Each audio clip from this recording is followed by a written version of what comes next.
So mga kapatid, para sa ating Morning Revival Preview, ang schedule natin ngayon ay Week 1, Day 3. Babasahin ko na mga Bible verses natin. Romans 8:6. For the mind set on the flesh is death, but the mind set on the spirit is life and peace. Yung mind kasi, ito yung ito yung tayo. Ang ibig sabihin ng kaisipan, ito yung pinakatayo. Ito yung persona natin, itong kaisipan natin. Kasi nasabi rito, kapag nilagak mo yung laman mo, yung kaisipan mo sa laman, ay ito ay kamatayan.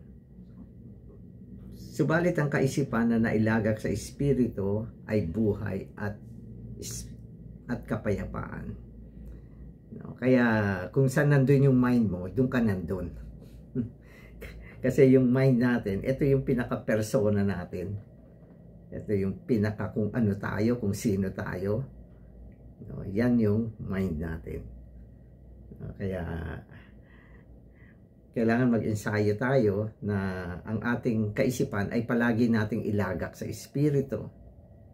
No, at sa pamamagitan niyan, tayo ay mabubuhay sa buhay, o ibubuhay natin yung buhay ng Panginoon at yung kapayapaan ng Panginoon. So yung sumunod na verse 6:6, knowing this, that our old man has been crucified with him, in order that the body of sin might be annulled, that we should no longer serve sin as a slave. Amen. So ito naman, binabanggit sa atin, ang ating lumang tao ay naipako na. So kung maalala nyo yung Galatians 2:20, kalakip natin na pako si Kristo. So ang ipinako dyan ay yung lumang tao. Yung bahagi natin na lumang tao. At itong lumang tao, ito rin yung body of sin. Yung old man yan, yung body of sin.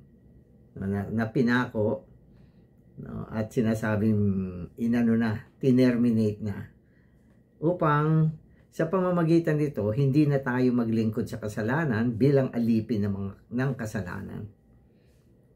Nang ibig sabihin, ang pinagmumulan ng kasalanan ay yung lumang tao na tinatawag ding body of sin. Kaya tinerminate na yan. Amen. Kaya upang wag na tayo mabuhay din dyan, sa application naman, dapat nakalagak tayo sa espiritu. The spirit is our innermost part. The body is our outmost part. And the soul, the main part of our being, stands between them. So binanggit yung tatlong bahagi natin. Spirit, soul, and body. So yan yung tatlong bahagi natin. At yung espiritu natin ngayon ay tinatawag natin pangtaong espiritu. So hindi yan yung Espiritu Santo o espiritu ng Diyos. So iba yun. Ang tao ay merong pangtaong espiritu. Diba? Sa Thessalonians 5:26, binanggit yan. Spirit, soul, and body.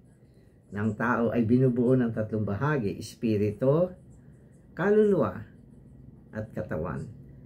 Ang pinakamalalim na bahagi ng tao ay ang kanyang espiritu. Yun yung innermost part. At yun namang ating katawan, ang pinaka-panlabas nating bahagi. So, yan yung nakikita, nahihipo. So yan yung katawan ng tao.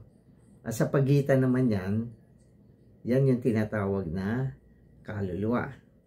Kaluluwa. Okay. So, yan yung tatlong bahagi ng tao. Amen. Amen. Okay. So, tuloy ko yung basa. So, as a result of the fall, Satan, as the tree of knowledge, came into man's flesh. As a result of our believing in Christ, God as the tree of life came into our spirit. Okay, so nung ang tao ay natisod, si Satanas bilang puno ng kaalaman ay pumasok sa laman ng tao. So sa laman siya pumasok. At nung nanampalataya naman tayo sa Panginoon, kay Kristo, ang Diyos naman bilang puno ng buhay, pumasok naman sa ating espiritu. So yan yung kwento. Kaya dahil sa pagpasok ni Satanas sa laman ng tao, ang tao ay naging tisod, natisod. Pero sa kanyang pagsampalataya naman kay Kristo, ang Diyos naman ay pumasok naman sa espiritu ng tao. So sa ating laman, sino ang nandun? Si Satanas. Sa ating espiritu, sino nandun? Ang Diyos. So dalawa ang nasa atin ngayon. Sa ating laman, nandyan si Satanas. Sa ating espiritu, nandyan ang Diyos. So yan yung nangyari. Amen. Therefore, the two trees that were once in the garden outside of man are now within us. One in our flesh and the other in our spirit. So, yan yung kwento. So, hindi ba doon sa Garden of Eden, merong dalawang puno. Yung puno ng buhay ay sumasagisag o kinatawan ng Diyos. Pwede natin sabihin, yun ang Diyos. Yun ang gustong kainin ng Diyos. Yun ang gusto ng Diyos na kainin ng tao. So, yun yung puno ng buhay. At yung isang puno naman ay ang puno ng kaalaman tungkol sa mabuti at masama. Yun naman ay naghahayag o kinatawan ni Satanas. So, yung dalawang puno nandun sa Garden of Eden. Okay. Pero pagkatapos ng pagkatisod ng tao, di ba, kinain ng tao yung bunga ng puno ng kaalaman at kabutihan, ng kaalaman ng kabutihan at kasamaan, na siyang mismo si Satanas yan, yung puno na yan. Si Satanas pumasok ngayon sa laman ng tao. Kaya si Satanas, yung puno dati na nasa labas ng tao, napunta na sa loob ng tao. Saang bahagi ng tao? Sa laman. Ganon. Yun namang tao, nung siya ay sumampalataya kay Kristo, okay, ang Diyos naman, okay, na kay Kristo, ay pumasok din sa loob ng tao. Saang bahagi? Sa pantaong espiritu. Kaya sinasabi sa atin, yung dalawang puno na nasa labas ng tao, doon sa Garden of Eden, ay napunta na sa loob ng tao. Yung isa nandun sa laman, yung isa naman nandun sa kanyang espiritu. Kaya yung verse na binasa natin, sabi doon huwag mong ilagak yung kaisipan mo sa laman. Kasi anong meron sa laman? Si Satanas. Kaya pag nilagak mo yung iyong kaisipan sa laman, anong meron? Kamatayan.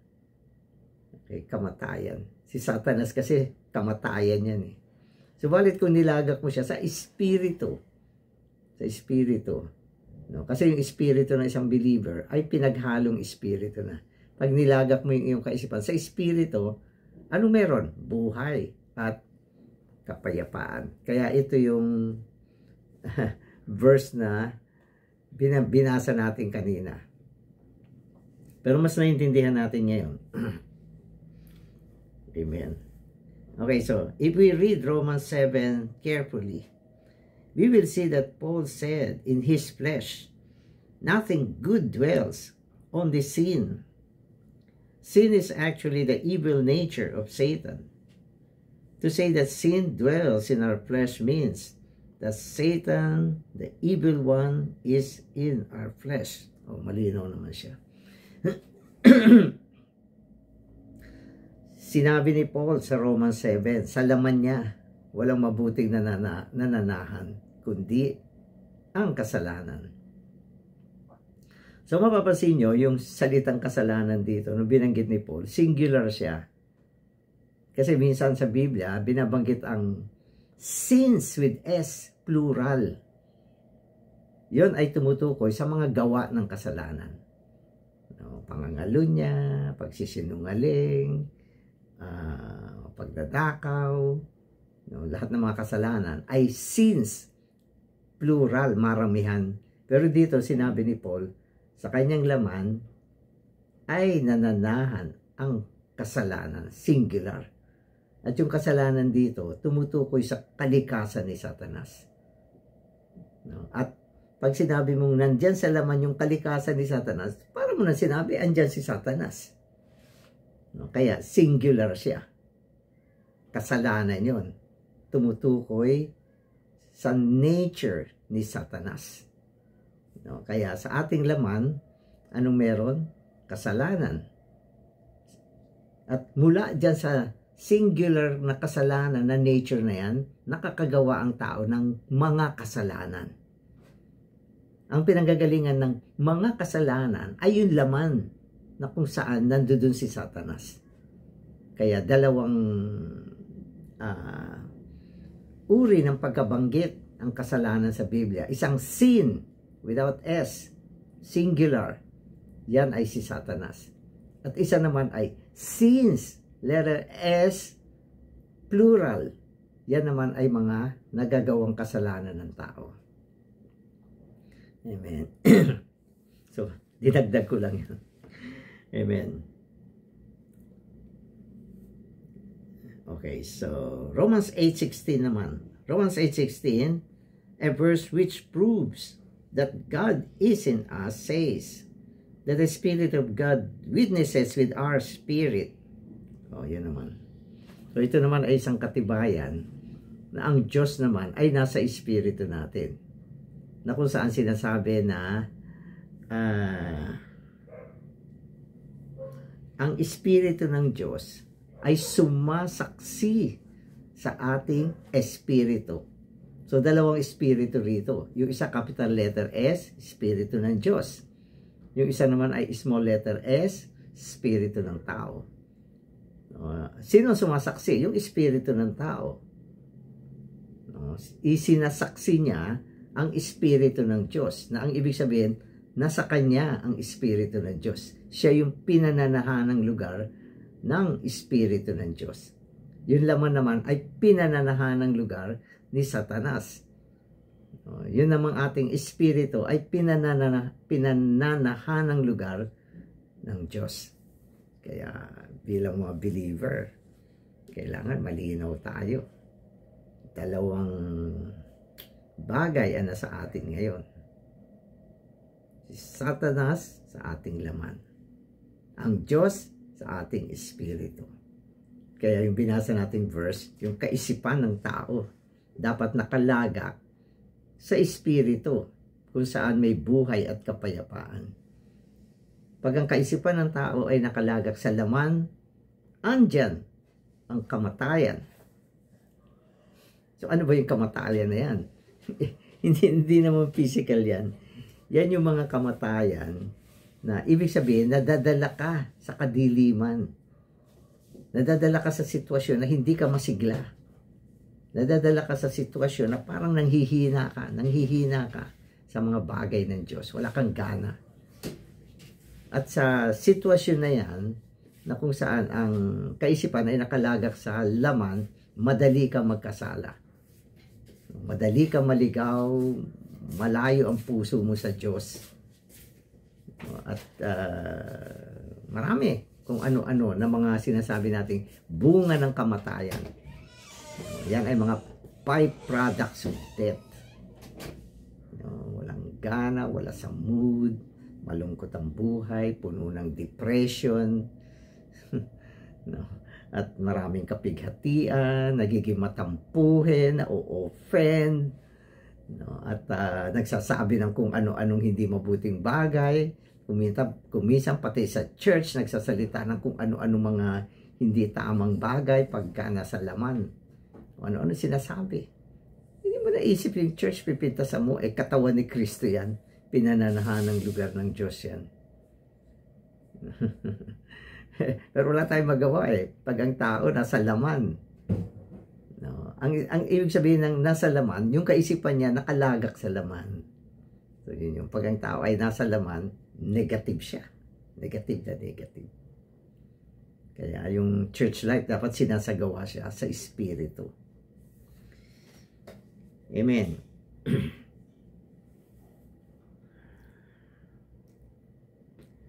Okay, so thus every genuine Christian is a miniature Garden of Eden. The mind of our soul represents yourself. Okay. Sin in your flesh represents Satan. And the spirit in your spirit represents God. As in the Garden of Eden, the three parties form a triangular situation within us. Tatsulok. Tatsulok siya. Nandiyan dyan sa atin ngayon. Bakit tatsulok? Kasi nandiyan si Satanas, ang Diyos, at ikaw, tayo. Ang nagre-represent sa atin ay yung mind. Tayo ay yung mind. Sapagat yun yung ating self.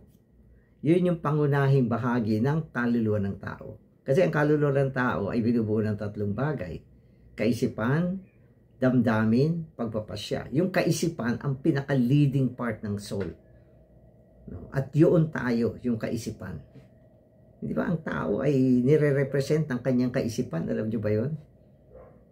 No? Kung anong klaseng tao ka, depende sa klase ng kaisipan meron ka. Kaya yung mga matitigas ang ulo na tao, ang matigas ang ulo doon ay yung kaisipan nila. Stubborn yun. At yung kanilang will, pagpapasya, ay sumusunod lang sa kanilang kaisipan kung ano dinidikta. So, kaya yung kaisipan na hindi nakalagak sa espiritu, matigas ang ulo niyan. At ma-opinion. At hindi, at madalas, sumasalungat. Sumasalungat siya. Minsan yung gawain ng Panginoon sa loob ng eklesiya, papunta yung direction doon, may sumasalungat eh. Para bang yung agos ng Panginoon papunta ron. Bigla merong isa, lumalangoy pabalik. So pag ikaw ay nabubuhay sa kaisipan, madalas hindi mo na dadama o hindi mo na di-discern ang galaw ng Panginoon. Kaya salungat ka. Salungat ka. Kaya minsan, kasi nandito kami sa eklesiya, nagsaserve kami sa Panginoon. May mga ka-coordinate tayo. Nagpe-pray tayo ng sama-sama. Nagpe-fellowship. At merong mga bagay na napapagkaisahan natin, na gawin natin. No. Pero pag gagawin na natin ito, merong mga sumasalungat. Ay, nako. So, anyway, ang Diyos naman laging tagumpay. Kung ano yung ginagawa ng nagkakaisang mga kapatid na isa sa gawa nila. At yung mga sumasalungat, wala. Hindi, walang bahagi kung anong ginagawa ng Diyos. Kasi salungat sila eh. So, yan ang ibig sabihin yan. Amen. So, yun yung tatsulok dito, yung kaisipan ng tao. Okay. Yung tatsulok dito ay yung tao na nire-represent ng kanyang kaisipan, ang Diyos na nire-represent ng kanyang espiritu, at si Satanas na nire-represent ng kanyang laman. So, yan yung tatsulok. Kaya tayo ngayon ay naging miniature. Tayo ngayon yung Garden of Eden. So, wala na yung Garden of Eden. Lumipas na yan. Sa Genesis, nandyan pa yan.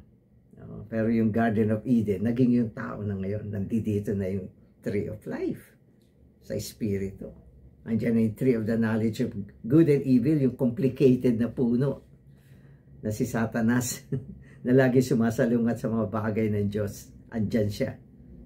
Saan siya nandun? Sa laman. Laman.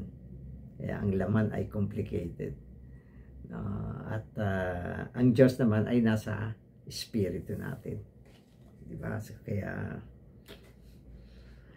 malinaw yung the mindset on the spirit is life. Life and peace. And the mindset on the flesh is death.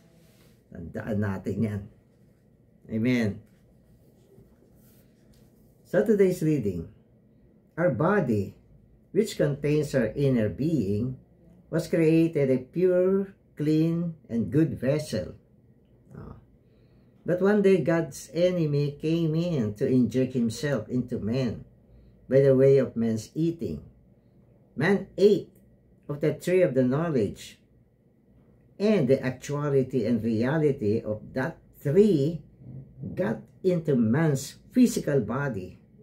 Man's body was originally pure, but since Satan injected himself into man, man's body has another element, a foreign element added to it, and it has become flesh.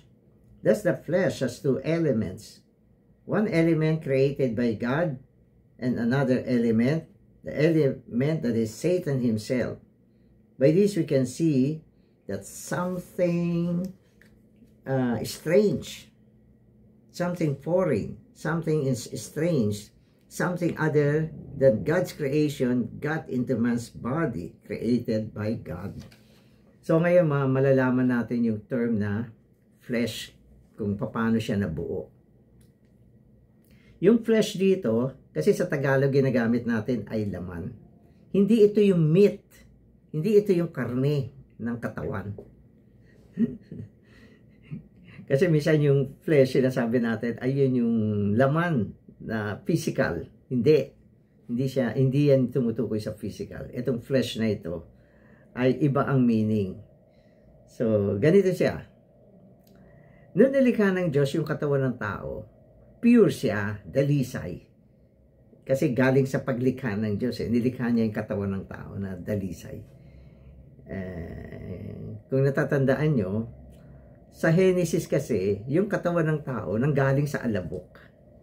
Diba? So, pinorma ng Diyos yung alabok na yan na siguro korting tao, pero walang buhay. Pagkatapos niya iporma, ihininga niya yung hininga ng buhay doon sa ilong ng tao. Hininga ng Diyos. Galing sa Diyos yun. At yung hininga na yan na galing sa Diyos, yan ay ang espiritu ng tao. At nung nagsanib yung katawang lupa at yung hininga na galing sa Diyos na naging espiritu ng tao, na i-produce yung kaluluwa, kaisipan, damdamin, at pagpapasya.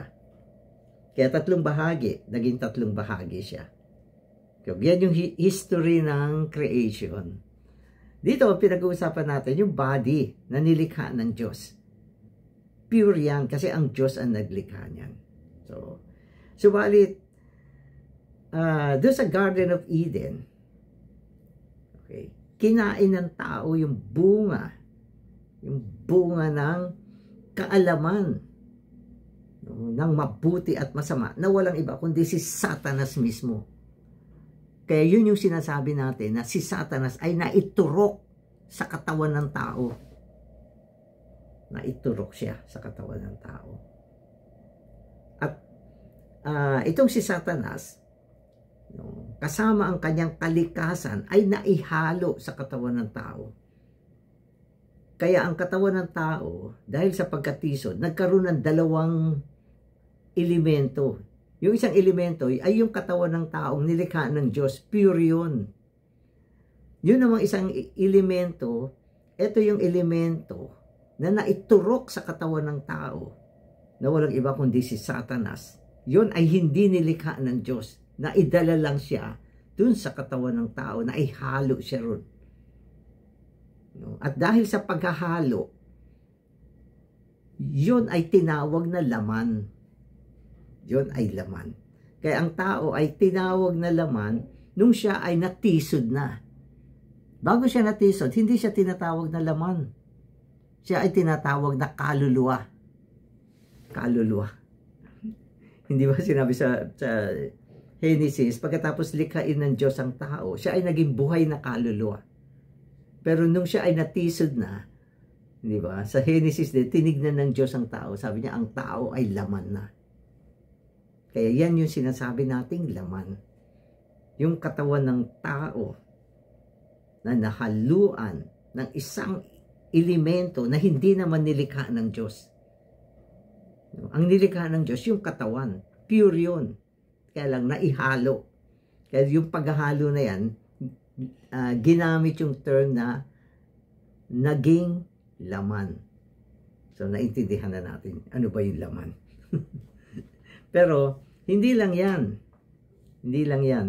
Yung laman, hindi lang naman tumutukoy sa katawan ng tao nung siya ay natisod na. Ito ay totality na, kabuuan ng pagkatisod ng tatlong bahagi ng katawan ng tao. Kasama ang kanyang kaluluwa. Na anuhan na rin, na apektuhan na rin yung kaluluwa ng tao. Kanyang kaisipan, damdamin, at pagpapasya. Napasukan din yan. Naging corrupt na din yan. Dahil naging laman ang katawan, naging laman din ang kaisipan. Yun yung dahilan kung bakit ang tao ngayon ay corrupt din ang kanyang kaisipan. Ang kanyang pagpapasya, di ba? Kontra sa Diyos. Matigas ang kanyang ulo, hindi siya sumusunod sa Diyos. Ang kanyang damdamin, no, na kung saan nandiyan yung kanyang puso, dapat mahalin niya ang Diyos, hindi na niya minamahal ang Diyos. Ang kanyang kaisipan, imbis na gamitin niya para sa mga bagay ng Diyos, hindi na niya iniisip ang Diyos. Kaya corrupted na itong kaluluwa ng tao. At naging laman din siya. At yung espiritu naman ng tao, na nilikha din ng Diyos, para gamitin niya, para kontakin niya ang Diyos, namatay.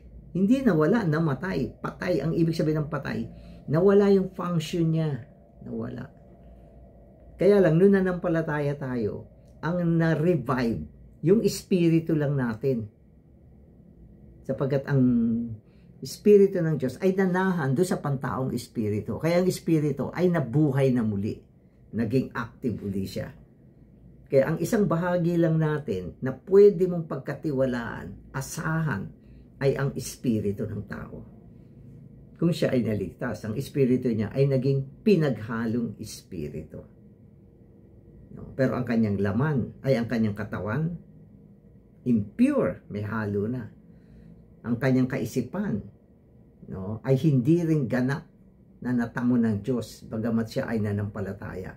Kailangan dumaan pa ito sa proseso ang kanyang buong kaluluwa, matransforma, mapagbago, mapabanal, no, maiwangis sa Panginoon hanggang mag-glorify ang tao. Kaya ito yung history ng tao, no, sa kanyang pagkatisod. Maraming mga tao hindi ganong clear sa mga bagay na ito. Kaya mabuti meron tayong ministeryo. Naging malinaw tayo yung mga ganitong bagay na kadalasan hindi naman tinatalakay sa loob ng relihiyon. Hindi ito tinatalakay sa loob ng relihiyon. Ang relihiyon, walang pangitain tungkol sa mga bagay na sinasabi natin. Kung ano ang laman, kung ano nangyari sa kaluluwa, kung ano nangyari sa espiritu natin. Hindi ito, bagamat biblical ito, hindi ito napasukan, no, ng mga ng relihiyon. Hindi nila nakita itong ganito mga pangitain. Okay, so tuloy ko yung basa. Sabi niya, all the ethical and moral teachings in human religion and human culture never touch this point because they do not have the revelation concerning man's flesh. The scriptures show that the flesh is our polluted and transmuted body. Diba? Kaya yung religion, okay, ang pagtuturo ng religion, okay, hindi nila pinapasukan yung ganitong klaseng usapin tungkol sa laman. No? Ang binibigyan nila ng pansin ay mga ethical at moral na bagay at mga kultura na iniisip nila makakatulong upang baguhin ang tao sa pamamagitan ng mga pagtuturong ethical at moral. Ito yung mga teaching ng good, na maging mabuti ka, di ba? Bilang Kristiyano, ikaw ay gumawa.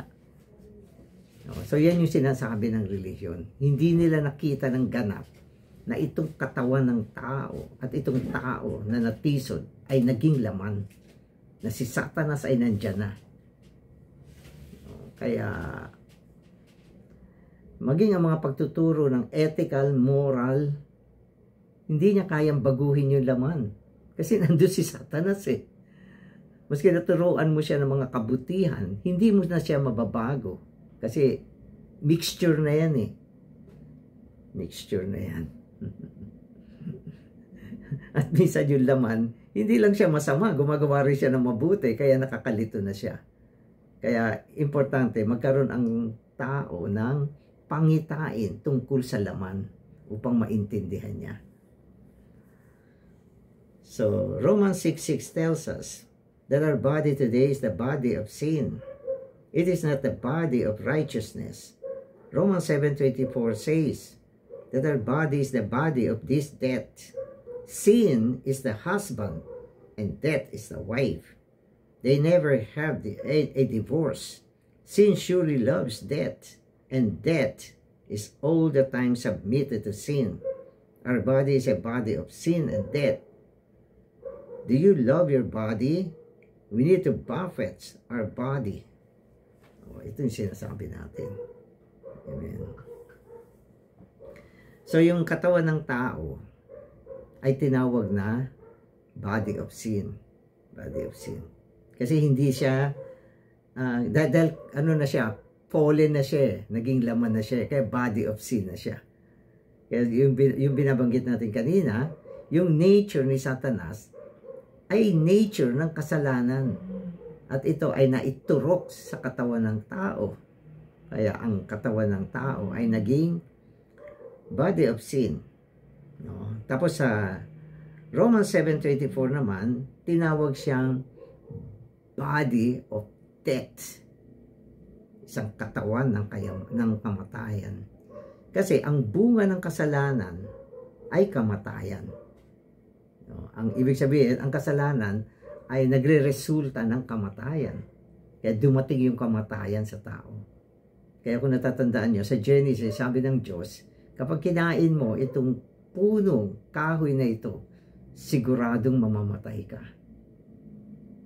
Bagamat hindi agad namatay ang tao, physically, subalit yung nature ng kamatayan nasa kanya na. Kaya physically, namamatay ang tao. Di ba? Tumatanda muna, nagkakasakit, tapos namamatay siya physical. No? Pero bago siya namatay ng physical, nandun na sa kanya yung kalikasan ng kamatayan na walang iba kundi ang kasalanan. Kaya sabi niya, yung kasalanan at kamatayan ay mag-asawa. Mag-asawa yan, nagmamahalan yan, hindi nagdi-divorce yan. So yung, ano ba sabi niya dito?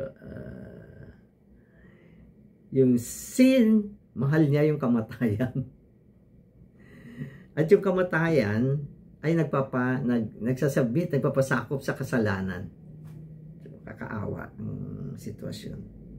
Kaya dahil ang ating ang katawan natin ay pinananahanan ng kamatayan, ng kasalanan, ng kalikasan ni Satanas mismo. Kaya sabi rito, huwag mo masyadong mahalin yung katawan mo.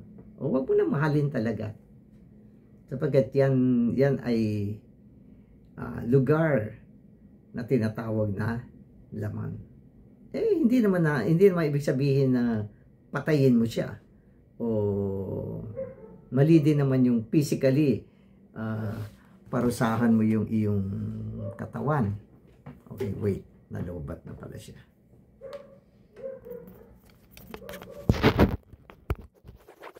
Ako, hindi ko nasasaksak.